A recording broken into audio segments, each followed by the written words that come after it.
Hello friends, welcome to my channel daily cooking sauce. எனக்கு என்ன அப்படின்னா பீஃப் போன் சூப்பு தான் பார்க்க போகிறோம். வாங்க எப்படி பண்ணலான்னு பார்க்கலாம். குக்கரில் எண்ணெய் ஊற்றி சின்ன வெங்காயம் 20லேருந்து 30 சின்ன வெங்காயம் சேர்த்துருக்கேன். இதோட பட்டை கிராம் ஏலக்காய் தூள் சேர்த்துருக்கேன். இது நல்லா வதங்கட்டும். கண்ணாடி பத அளவு வதங்கினதுக்கப்புறம்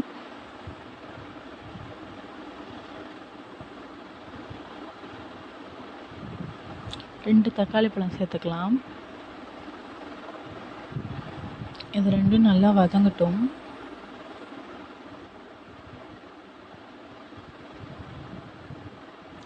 இந்த ஸ்டேஜில் மிளகாத்தூள் 1/2 ஸ்பூன் சேர்த்துருக்கேன். ஒரு காரத்துக்கு ஏற்ற மிளகாத்தூள் போட்டுருக்கோங்க.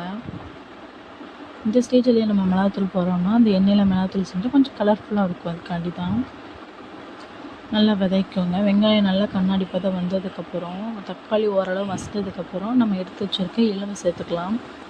எலும்பை சேர்த்து நல்லா வதக்கி விட்டுக்கோங்க.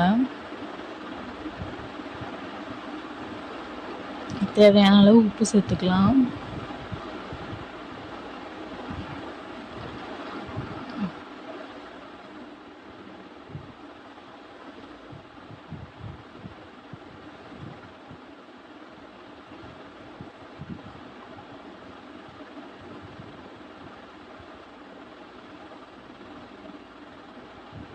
இந்த டைமில் நான் 1 ஸ்பூன் இஞ்சி பூண்டு பேஸ்ட்டு சேர்க்குறேன்.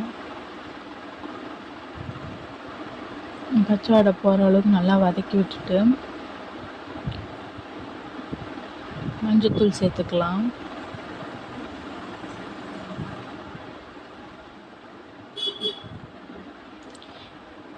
இப்போது குழம்பு மிளகாத்தூள் 2 ஸ்பூன் நான் சேர்த்துக்கிறேன். இது எல்லாம் நல்லா வதக்கி விடுங்க. அந்த எலும்போடு எல்லா மசாலாவும் நல்லா மிக்ஸ் ஆகணும். நல்லா வதக்கி விட்ருங்க. பாருங்கள் இப்படி எவ்வளோ அழகாக இருக்குது. பார்க்கவே செம்மையாக இருக்குல்ல. இந்த டைமில் நம்ம சூப்புக்கு எவ்வளோ தேவையோ அவ்வளோ தண்ணி ஊற்றிடலாம். இதை நீங்கள் சூப்பாகவே எடுக்கணும்னு நினச்சிங்கன்னா அப்படியே தண்ணி ஊற்றி குக்கர் விசில் வச்சு எடுத்துருங்க. இல்லை எனக்கு லஞ்சுக்கு குழம்பா வேணும்னு நினச்சிங்கன்னா ஒரு 2 விசில் வச்சு எடுத்துட்டு திரும்ப தேங்காய் ஊற்றி விசில் வச்சு எடுங்க. நீங்கள் பாருங்கள் எவ்வளோ கலர்ஃபுல்லாக வந்திருக்கு. நம்ம சூப்பு ரெடி ஆயிடுச்சு. நம்ம எண்ணெயில் மிளகாத்தூள் போட்டது எவ்வளோ இதாக இருக்குது பாருங்கள்.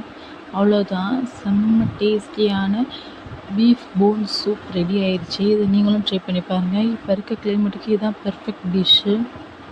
ட்ரை பண்ணி பார்த்துட்டு சொல்லுங்கள். லைக் அண்ட் ஷேர் பண்ணிடுங்க. சப்ஸ்கிரைப் பண்ணிடுங்க. தேங்க்ஸ் ஃபார் வாட்சிங்.